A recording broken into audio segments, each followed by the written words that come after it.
Episode की शुरुआत में हम शू यान और लू जिन को देखते हैं जो कि क्रिएचर्स के साथ फाइट कर रहे थे।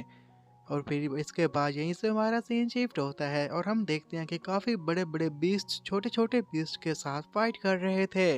इस फाइट को हुए अभी थोड़ी ही देर हुई थी कि वो जो छोटे छोटे बीस्ट आए थे वो दोबारा पोर्टल की मदद से वापस जाना शुरू हो जाते हैं।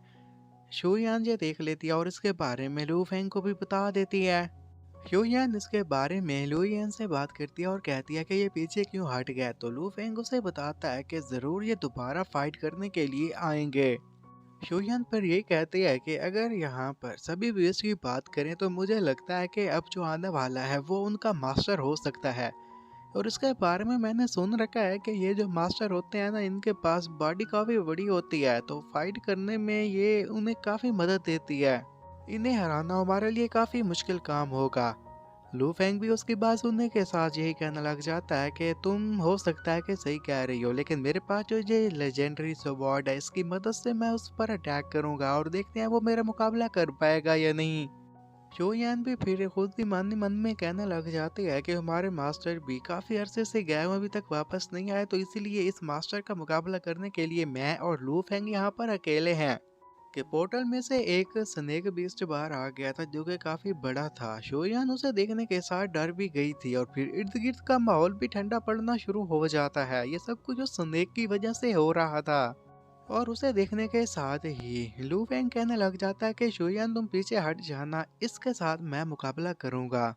तो वो स्नेक ये कहने लग जाता है कि तुम मेरा मुकाबला नहीं कर सकते, तुम चाहो भी तो मुझे नहीं हरा पाओगे, और तुम्हारे हाथ में एक लेजेंडरी सॉर्ड है ना।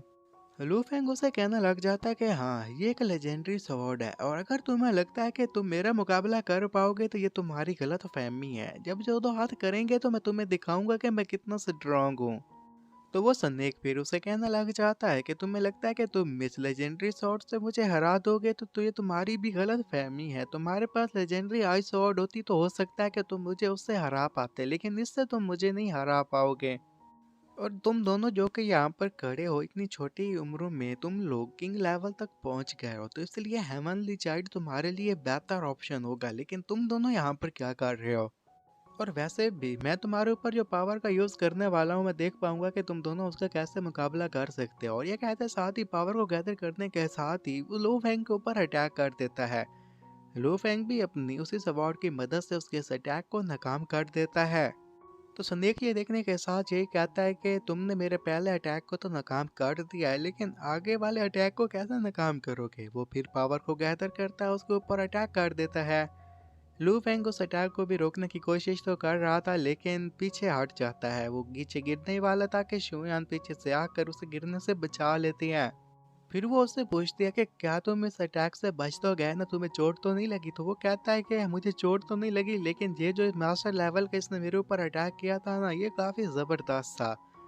आइस एम्परर का स्टैचू वहां पर मौजूद था, तो उससे कुछ स्वॉर्ड्स फिर बाहर निकलना शुरू हो जाती हैं और यही स्वॉर्ड तो स्नेक पर अटैक करने लग जाती हैं, जिससे वो बचने की कोशिश करने लग गया था।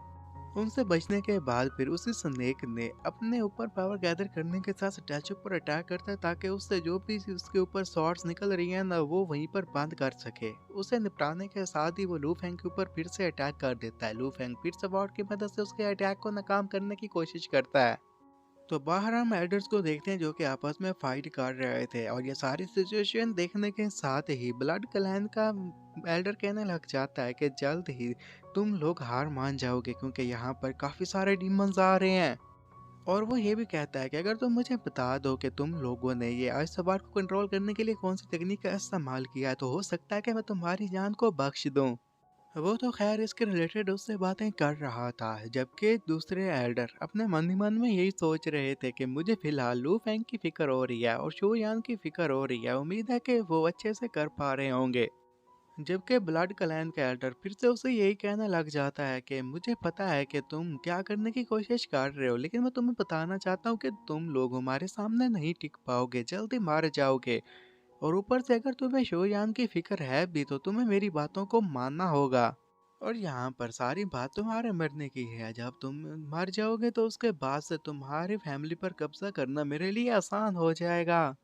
एल्डर लो उसकी बात सुनने के साथ मन ही मन में यही कहने लग जाते हैं कि हो सकता है कि ये सच कह रहा है, मैं मारा गया तो ये मेरे फैमिली पर जल्दी कब्जा कर लेगा और ऊपर से मुझे शूजान को भी बचाना है, तो इसके साथ डील तो करना होगी।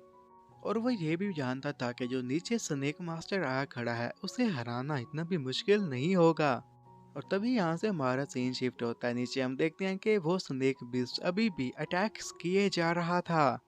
लू फेंग उससे बचने की अभी भी कोशिश कर रहा था। शोयान ये देखने के साथ कहती है कि लू फेंग मैं अब तुम्हारी मदद करती हूँ। उसे एक तरकीब आ गई थी, इसी के साथ ही वो एक फॉर्मेशन बना लेती है। आइस एम्परर की वहां पर जितना भी ऑरा था ना, वो उसे गैदर करती है और फिर उस ऑरा को लू फेंग की बॉडी के अंदर इंटर कर देती है, जिससे वो पहले से काफी स्ट्रांग हो गया था।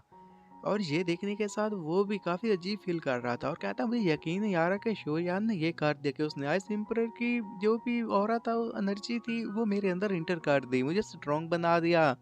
और फिर इसी पावर का इस्तेमाल करते हुए उसने वहां पर आइस स्पिरिट को बुला लिया था। आइस एम्परर का स्पिरिट जैसे वहां पर आता है तो अपनी स्वॉर्ड की मदद से उसी स्नेक बीस्ट के ऊपर अटैक करता है और इस अटैक की वजह से स्नेक को मारने में कामयाब हो गया था।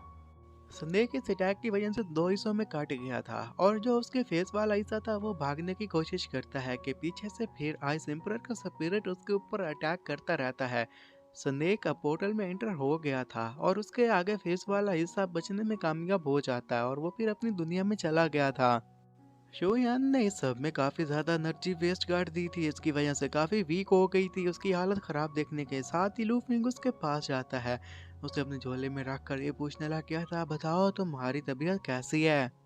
जबकि शोयान को इस बात की खुशी हो रही थी कि उसने अपनी एनर्जी का यूज करके लू फेंग की मदद की, जिसकी वजह से उसने उस बीस्ट को हराया। लू फेंग उसे यही तसल्ली देते हुए कहने लग जाता है कि मुझे उम्मीद है कि तुम जल्दी ठीक हो जाओगे, जबकि वो भी ये कहने लग जाती है कि जितनी एनर्जी मैंने यूज किया हो सकती है कि फ्यूचर में कल्टीवेशन ना कर पाऊँ, लेकिन मुझे इस बात की खुशी है कि मैंने तुम्हारे अंदर उस एनर्जी को डाल दिया। और उसे अपनी फैमिली भी काफी ज्यादा चिंता हो रही थी, जिस पर लू फेंग उसे कहने लग जाता है कि तुम टेंशन ही मत लो, जब तक मैं जिंदा हूँ तुम्हारी फैमिली पर आंच नहीं आने दूंगा, तुम्हारी फैमिली की प्रोटेक्शन करूंगा। शोयान फिर पोर्टल की तरफ देखकर ये कहने लग जाते हैं कि मुझे लगता है कि यहाँ से कोई और बीस्ट भी आएगा, वो जरूर हम पर अटैक करेंगे। तो वो कहता है कि तुम फिक्र मत करो, हम उनका भी मुकाबला कर लेंगे। और वही स्नेक बीस्ट जैसे ही वापस गया था तो बाकी का बीस्ट ये कहने लग जाता है कि तुम्हारी ये हालत कैसे हो गई। जिस पर वो स्नेक बीस्ट अपने दोस्त को बताने लग जाता है कि तुम देख रहे हो मेरी हालत कितनी ज्यादा खराब है, उसके पास एक लेजेंडरी स्वॉर्ड थी जिसकी वजह से उसने मेरे ऊपर अटैक किए और मुझे मुकम्मल ठीक होने में पूरे आधा महीना या 15 दिन लग जाएंगे। तो दूसरी तरफ हम देखते हैं कि अभी भी ब्लड क्लैन का एल्डर आइस क्लैन के एल्डर के साथ फाइट कर रहा था। जब ब्लड क्लैन कैडर को लगता है कि वो हार जाएगा कि तभी ही वो एक बंदे से हेल्प मांग लेता है जो कि आइस क्लैन से बिलोंग करता था। वो काफी गुस्से में आ जाता है क्योंकि उसकी आइडेंटिटी रिवील हो गई थी। जब इसके बारे में आइस क्लैन के एल्डर को पता चलता है तो वो काफी गुस्सा करते हैं और कहते हैं कि तुम्हारी हिम्मत कैसे हुई कि तुमने हमें धोखा दिया, और यहीं पर यह एपिसोड खत्म हो जाता है।